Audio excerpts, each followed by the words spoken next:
Trump and Russia. What the fallout could be. U.S. President Donald Trump's Russia problems seem to be getting worse by the week. Attorney General Jeff Sessions has become the latest senior Trump official to be found within a murky web of ties and contacts to Russia. But the communications between key Trump aides and Moscow officials are just some of the Russia-induced headaches for Trump that are threatening to overshadow his political agenda. While some of Trump's Russia issues are mere nuisances, others could lead to more serious political, and perhaps even legal, consequences for the administration. Experts say. Campaign contacts with Russia. Sessions told Congress during his confirmation hearing that he did not have communications with the Russians, but now admits that he had 2 meetings with Russian Ambassador Sergei Kislyak. He insists the meetings were not to discuss the campaign. The revelation was a blow for Trump, who just 2 weeks earlier encountered the exact same problem with his top security advisor, Michael Flynn, who resigned amid revelations he misled then Vice President-elect Mike Pence about the nature of his own calls with Kislyak. Just 1 day after Flynn stepped down, multiple officials told CNN that high-level advisors close to Trump were in constant communication with Russians known to U.S. intelligence during the campaign period, naming then campaign chairman and chief strategist Paul Manafort, who denied the accusations, and Flynn, who declined to comment. Kislyak appears to be at the center of some of the controversy over the ruse. Different players, but the same playbook? This all looks like a witch hunt. The Russian government is sounding a lot like the White House in denying any improper ties between the two. We are fighting the fake news. Stop spreading lie and false news. Yet skepticism, especially among the president's foes, persist. Why? I would get along with Putin. I've dealt with Russia. You think you'd get along with Putin? I think I'd get along with him fine. I think he'd be absolutely fine. Ever since candidate Trump excited interest by speaking favorably of Russian President Vladimir Putin, the web of suspicion has widened. Paul Manafort, Trump's one-time campaign chairman, worked for years with the pro-Russian president of Ukraine. Manafort is being scrutinized by investigators for his contact with Russians known to U.S. intelligence during the campaign. But President Trump's assessment just weeks ago... And he said that he has absolutely nothing to do and never has with Russia. Carter Page lived in Moscow, did business with Russian energy firms, and Trump said Page was on his foreign policy team, although not anymore. Carter Page is an individual who the president-elect does not know and was put on notice months ago by the campaign. National Security Advisor Michael Flynn resigned after less than a month when it was found he misled the administration about his talks with the Russians. We now know the president's son-in-law, Jared Kushner, also attended a meeting with Flynn and the Russians just before the new year. And now it's been revealed that Jeff Sessions, the nation's top cop, also had contacts with the Russians. He could have been the one to decide whether to charge anyone in connection with Russian hacking of the presidential election. Therefore, I have recused myself in the matters that deal with the Trump campaign. And there is this. Assertions by U.S. intelligence that Russian cyber attacks on Democratic Party computers were aimed at influencing the outcome of the November vote. Put it all together, and that's why suspicions keep growing no matter how the White House dismisses them. Contacts, having also met with Trump's senior aide and son-in-law Jared Kushner, accompanied by Flynn, at Trump Tower in December. Another national security advisor to the Trump campaign, J.D. Gordon, has also disclosed that he had met with Kislyak, this time during the Republican National Convention in Cleveland in July. Gordon told CNN that he met Kislyak along with Carter Page and Willard Fares, who have also, at points, given policy advice to Trump. In a statement to CNN, Page said he would not comment on any meetings and added that he never did anything improper with regards to Russia. Page did confirm that he met with Kislyak in Cleveland. However, in an MSNBC interview on Thursday, Fares emphatically denied meeting with Kislyak in Cleveland. I did not meet with the Russian ambassador, though I met with many other diplomats in Cleveland, he wrote in a blog post for the New English Review on Saturday. Trump's take: Russia ties are fake news. Trump has branded the scandal over these ties as fake news and a narrative cooked up by the opposition Democrats to distract from their election loss. When asked about whether his campaign staff had been in contact with Russia, Trump replied, Nobody that I know of. How many times do I have to answer this question? Russia is a ruse. I have nothing to do with Russia. Haven't made a phone call to Russia in years. He defended Sessions Friday, calling him an honest man who did not say anything wrong, adding that Sessions could simply have stated his response more accurately. Fallout. Trump's credibility takes a hit. Constitutional law experts say there will unlikely be legal ramifications over the Trump-Russia ties at this point. The fallout is far more likely to be political, and possibly within Trump's own Republican Party. For now, it's Trump's credibility that has taken a hit, according to Larry Sabato, a political analyst from the University of Virginia who says that the Russian ties will have serious consequences for Trump's credibility. It's never a good thing for people to know that the Russians want you elected, he said. He said Russia has been a major distraction to Trump's policy agenda, which is already challenging enough given Republicans are split over major issues, such as healthcare and tax reform. In the fallout, Sessions has already recused himself from any investigation into Trump's election campaign. As Attorney General, Sessions would have been the top authority over a probe into Russian activities in the U.S., as he has oversight of the Justice Department and FBI, which are carrying out one of several investigations into the matter. Opposition Democrats called for him to step down from the investigation, but so too did some Republicans, showing a rift in Trump's party over the controversy. Perhaps more significantly, if Sessions was found to have lied to or misled Congress, he could be accused of perjury. But even in that case, he is unlikely to be charged. According to Turley, the benchmark is quite high for perjury. They would have to show clear intent on part of Sessions to lie to the Senate committee both in his oral and later written responses, Turley said. His answer was, at best, inaccurate and inartful. Crimea and Russia sanctions. Part of the controversy over Flynn's phone calls with Kislyak was that, according to a U.S. official, as forces loyal to Vladimir Putin have stepped up attacks in the last week or so. It seems like a pretty basic cut and dry issue on which the U.S. president should pick a side, but we didn't quite get Mr. Gorbachev tear down this wall when Bill O'Reilly asked Mr. Trump about it.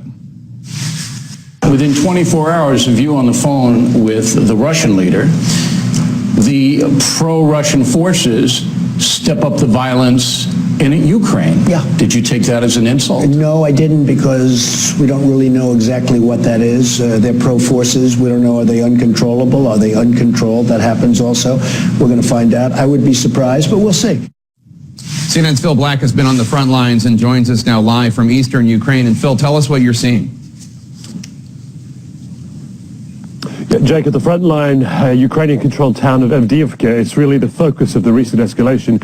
We heard and saw constant bombardment through the afternoon, artillery fire flying in both directions. Now, today, both sides seem to say that they suffered relatively few military casualties, no losses on the Ukrainian side, only 2 fighters killed on the pro-Russian separatist side. If true, then those losses are relatively light given the intensity of what we were seeing.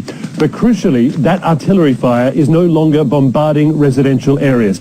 That's what's been happening over the last week. It's why the civilian casualties have been so high. Huge numbers of artillery shells have been falling on and among people's homes. That has now stopped, but the fighting, it is still going on, and it is intense, Jack. And Phil, you heard President Trump's remark to Bill O'Reilly about who's behind the violence today. The Pentagon, Mr. Trump's own Defense Department, seemed to contradict him. When Donald Trump says or suggests that Russia, Moscow, is not controlling those pro-Russian fighters, he is repeating the Russian government line. Moscow has said constantly that it is not a party to this conflict.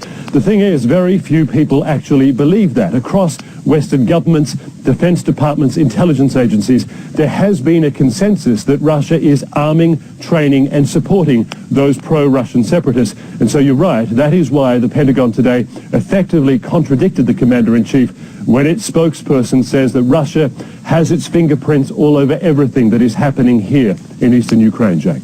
Phil Black in Ukraine for us. Thank you so much. He discussed sanctions with a diplomat before Trump took office. The two men talked the day the Obama administration imposed fresh sanctions on Russia over its alleged hacking during the election. The U.S. official told CNN, Flynn did not initially disclose this information to the FBI when asked about it. The FBI is not expected to pursue any charges against Flynn, barring new information that changes what they know. law enforcement officials told CNN in February. The Obama administration had previously sanctioned Russia over its annexation of Crimea from Ukraine in 2014. Secretary of State Rex Tillerson, who had close business dealings with Moscow in his previous role as CEO of ExxonMobil, has been accused of opposing sanctions against Russia after its invasion of Ukraine. In 2013 he was awarded the Order of Friendship by President Vladimir Putin, one of the highest honors Russia gives to foreign citizens. At his confirmation hearing in January, Tillerson claimed to the best of his knowledge that ExxonMobil had never lobbied against sanctions placed on Russia or Iran. But at a shareholders' meeting in 2014,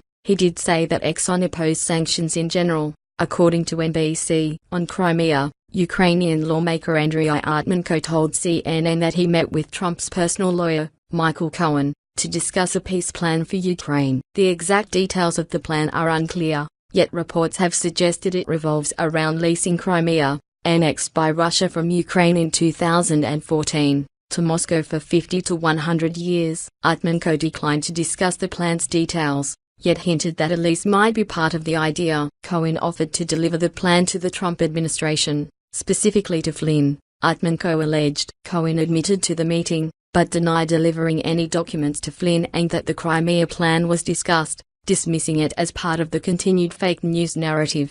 The White House has flatly denied any knowledge of the proposal. Trump's take: U-turn on Donald Trump and his pro-Moscow promises. Wouldn't it be nice if we actually got along with Russia? Wouldn't that be nice? But the mood is starting to change. Now even Russians here protesting in Moscow at the amount of Trump coverage on their television screens are becoming disillusioned. Our president is Putin, one of the placards reads. We're all against Trumpomania here, says this woman. We want to hear about the decisions of our own president, not about who Donald Trump is meeting. The Kremlin said it never had any rose-tinted view of what President Trump could bring to the US-Russian relationship.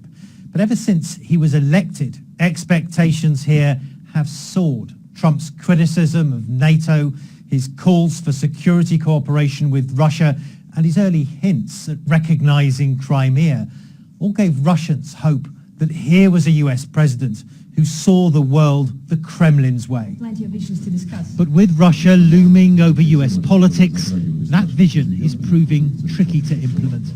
Russian officials say the first meeting between Trump's new Secretary of State and Russia's veteran foreign minister produced no real breakthrough. There have also been mixed messages on Crimea, NATO and sanctions. Not a good sign, say analysts, for those waiting for a rapid improvement in US-Russian relations.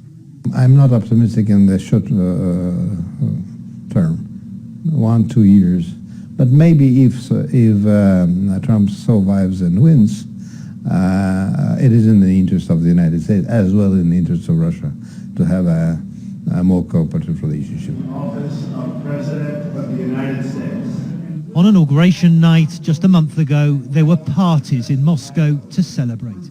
The mood now is increasingly one of disillusionment as Russians see President Trump's idea of a diplomatic Trump in mid-January told the Wall Street Journal that he was open to lifting sanctions on Russia, though he planned to keep them for at least a period of time. Trump said he might scrap them if Russia helped the US battle against terrorists or with other goals important to the US. If you get along and if Russia is really helping us, why would anybody have sanctions if somebody's doing some really great things? He said in the interview. Trump's openness to working with Russia before he took office appeared to sour a month later when the president said emphatically on Twitter that Crimea was taken by Russia from Ukraine. The comment was a glaring U-turn. As a candidate, Trump had earlier hinted he might recognize Russia's annexation of Crimea in an interview with the ABC in August last year. "I'm going to take a look at it," he said. "But you know, the people of Crimea, from what I've heard, would rather be with Russia than where they were." Fallout: more pressure to get tough on Russia. As Obama had the power to impose US sanctions on Russia, Trump would have the power to lift them. But as Russia is becoming something of an Achilles heel for Trump, and as the Kremlin has upped its military posturing, he has been under increasing pressure to harden his stance on Russia. It appeared at first he would likely lift sanctions on his own, but the politics around Russia have changed so quickly, he's far less likely to do so, said constitutional law expert Carlton F.W. Larson from the UC Davis School of Law in California. If the whole media narrative is you're a puppet of Vladimir Putin, you will do things to counter that idea. This may explain Trump's Crimea tweet, but analyst Sabato says Trump's Twitter stance here is moot. Both Trump and Putin know that Trump isn't going to do a thing about Crimea, and that's what matters. Putin doesn't care what Trump says on Twitter. On allegations of Cohen's meeting with Artmanko, any suggestion that the White House might consider a plan such as the one allegedly presented to Cohen would likely cause consternation in Kiev and among its allies. As forces loyal to Vladimir Putin have stepped up attacks in the last week or so, it seems like a pretty basic cut and dry issue on which the U.S. president should pick a side, but we didn't quite get Mr. Gorbachev tear down this wall when Bill O'Reilly asked Mr. Trump about it. The Obama administration Within 24 hours of you on the phone with the Russian leader, the pro-Russian forces step up the violence in Ukraine. Did you take that as an insult? No, I didn't, because we don't really know exactly what that is. They're pro-forces. We don't know, are they uncontrollable? Are they uncontrolled? That happens also. We're going to find out. I would be surprised, but we'll see. CNN's Phil Black has been on the front lines and joins us now live from eastern Ukraine. And Phil, tell us what you're seeing. Secretary of State Rex Tillerson, who had close business dealings Jake, at the front line, Ukrainian-controlled town of Avdiivka, it's really the focus of the recent escalation. We heard and saw constant bombardment through the afternoon, artillery fire flying in both directions. Now, today, both sides seem to say that they suffered relatively few military casualties, no losses on the Ukrainian side, only 2 fighters killed on the pro-Russian separatist side. If true, then those losses are relatively light, given the intensity of what we were seeing. But crucially, that artillery fire is no longer bombarding residential areas. That's what's been happening over the last week. It's why the civilian casualties have been so high. Huge numbers of artillery shells have been falling on and among people's homes. That has now stopped, but the fighting, it is still going on, and it is intense. And Phil, you heard President Trump's remark to Bill O'Reilly about who's behind the violence today. The Pentagon, Mr. Trump's own Defense Department, seemed to contradict him. Yet hinted that Elise might be part of the idea. When Donald Trump says or suggests that Russia, Moscow is not controlling those pro-Russian fighters, he is repeating the Russian government line. Moscow has said constantly that it is not a party to this conflict. The thing is, very few people actually believe that. Across Western governments, defense departments, intelligence agencies, there has been a consensus that Russia is arming, training and supporting those pro-Russian separatists. And so you're right, that is why the Pentagon today effectively contradicted the commander-in-chief when its spokesperson says that Russia has its fingerprints all over everything that is happening here in eastern Ukraine. Phil Black in Ukraine for us. Thank you so much.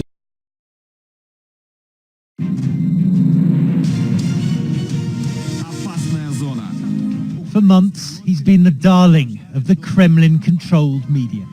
Russian state television fawning over Donald Trump and his pro-Moscow promises.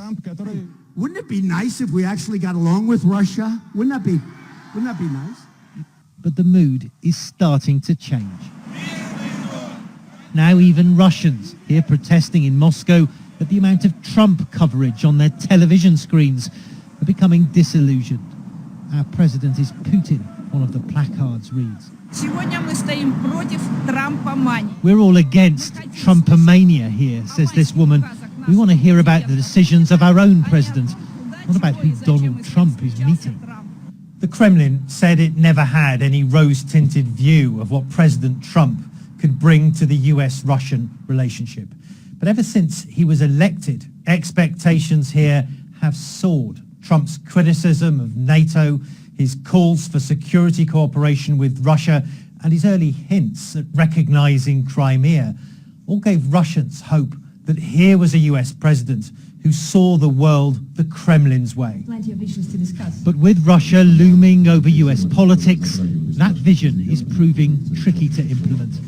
Russian officials say the first meeting between Trump's new Secretary of State and Russia's veteran foreign minister produced no real breakthrough. There have also been mixed messages on Crimea, NATO and sanctions. Not a good sign, say analysts, for those waiting for a rapid improvement in US-Russian relations. I'm not optimistic in the short term.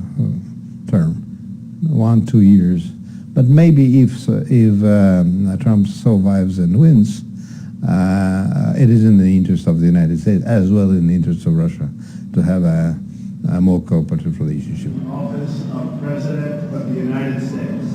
On inauguration night just a month ago, there were parties in Moscow to celebrate. The mood now is increasingly one of disillusionment, as Russians see President Trump's idea. Everybody have sanctions if somebody's doing some really great things.